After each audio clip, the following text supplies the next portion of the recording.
গাজীপুরের গাছা এলাকার একটি বাসায় গ্যাস সিলিন্ডার লিকেজ থেকে বিস্ফোরণের ঘটনায় ৩ জন দগ্ধ হয়েছেন। দগ্ধরা হলেন বিমান সরকার, আরতি রানী ও দীপঙ্কর সরকার।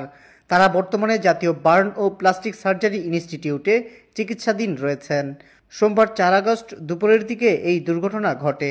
পরে স্থানীয়রা দগ্ধ অবস্থায় তাদের উদ্ধার করে জাতীয় বার্ন ও প্লাস্টিক সার্জারি ইনস্টিটিউটে নিয়ে গেলে ২জনকে ভর্তি ও ১জনকে অবজারভেশনে রাখা হয়। দগ্ধ দীপঙ্কর জানান, দুপুরের দিকে তার মা রান্না করছিলেন।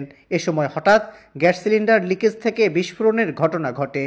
এতে তার মা ভগ্নিপতি, বিমান সরকার ও তিনি নিজে দগ্ধ হন। পরে দ্রুত তাদের উদ্ধার করে হাসপাতালে নেওয়া হয়। এ ঘটনায় স্থানীয়দের মতে বিস্ফোরণকালীন ভবনটি প্রকম্পিত হয়ে ওঠে। দগ্ধের পর তারা পাশের পুকুরে ঝাঁপিয়ে পড়েন। সেখান থেকে উদ্ধার করে তাদের হাসপাতালে পাঠানো হয়। তারা সিলিন্ডার গ্যাস বিস্ফোরণের প্রতিকার সহ গাজীপুরের হাসপাতালে বার্ন বিভাগ চালুর দাবি জানান। পাশের বাসায় সিলিন্ডার বিস্ফোরণ হয়েছে, যেখানে ২জন ব্যক্তি অগ্নিকাণ্ডের মাধ্যমে অগ্নিদগ্ধ হয়ে ঢাকা বার্ন ইউনিটে ভর্তি হয়েছে। তাদের অবস্থা খুবই আশঙ্কাজনক এবং এবং তাদের সুস্থতা আমরা খুব শীঘ্রই কামনা করছি। কিন্তু ওনাদের কতটুকু সুস্থতা এটা বলা যায় না। ওনারা খুবই অসুস্থ এবং এর প্রতিকার হচ্ছে আমরা চাই সরকার যেন এগুলো ভালোভাবে তদারকি করে এবং কোনো অসাধু ব্যবসায়ী যেন এই সিলিন্ডার ব্যবসা নিয়ে কোনো ঝামেলা না করে। ঘরে খাবার খাচ্ছিলাম, ওই টাইমে বিস্ফোরণের শব্দ শুনলাম। তখন এই শব্দ শুনে বাহিরে গেলাম। বাইরে গিয়ে দেখি ওইখানে 2টা লোক খুব দগ্ধ হয়েছে। তারা বাঁচার জন্য তারা ওই বাসার পাশে যে পুকুর, সেই পুকুরে তারা ঝাঁপ দিয়েছিল। ঝাঁপ দেওয়ার পরে তাদের দেখি শরীরে পুরো অংশ পুড়ে গেছে, বেশিরভাগ অংশই পুড়ে গেছে এবং তারা বিবস্ত্র ছিল। তাদের কাপড়ে কোনো কাপড়ের অস্তিত্বই ছিল না। তারপর তাদেরকে তাদের বাসার লোক ধরাধরি করে তাদেরকে হাসপাতালে নিয়ে যাওয়ার চেষ্টা করে। যখন তারা রাস্তার মোড় থেকে অটো নেওয়ার চেষ্টা করে, ওই অটোওয়ালারা তাদেরকে নিতে চায় না। তখন তারা খুব কষ্ট করে একটা অটো ম্যানেজ করে তারা তাদেরকে নিয়ে যায়। এখন এই এই তাদেরকে হস্তান্তর করা হয়েছে ঢাকা বার্ন ইউনিটে। এই বার্ন ইউনিট যদি গাজীপুরে থাকতো তাহলে আমাদের খুব উপকার হতো। তারা খুব তাড়াতাড়ি সুস্থতা পেত বা তাড়াতাড়ি দ্রুত সেবাও পাওয়া যেত। মানে একটা শব্দ হয়েছে, বিল্ডিংটা কাঁপে উঠছে আমাদের বাসায়।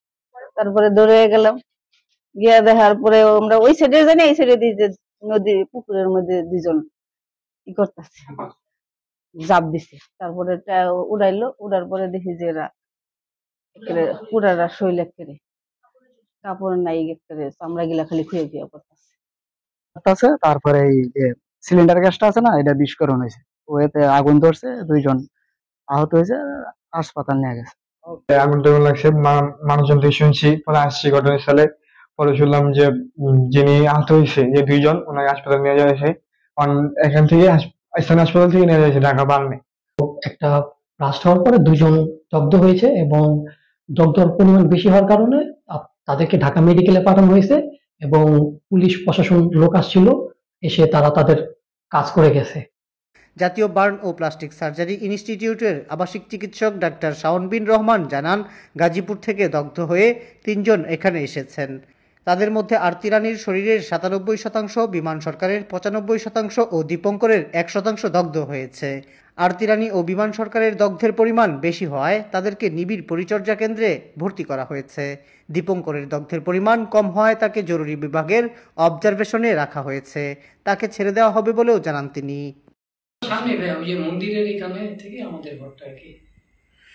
এই তাদেরকে হস্তান্তর করা হয়েছে ঢাকা বার্ন ইউনিটে।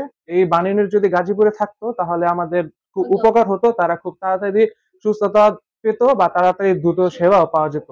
আর সরকারের কাছে একটাই অনুরোধ করতে চাই যে এই যে গ্যাস যে সাপ্লাই গুলা দিচ্ছে, তারা যে সিলিন্ডার গুলা, এই সিলিন্ডারে যে লিকেজ থাকছে কিনা বা সিলিন্ডার ভালো থাকছে কিনা, সেগুলো খুব পরীক্ষা করে, পরীক্ষার মাধ্যমে তদারকি করে এটা জনগণের কাছে সাপ্লাই দেওয়া, যাতে এরকম ঘটনার দ্বিতীয়বার না ঘটে।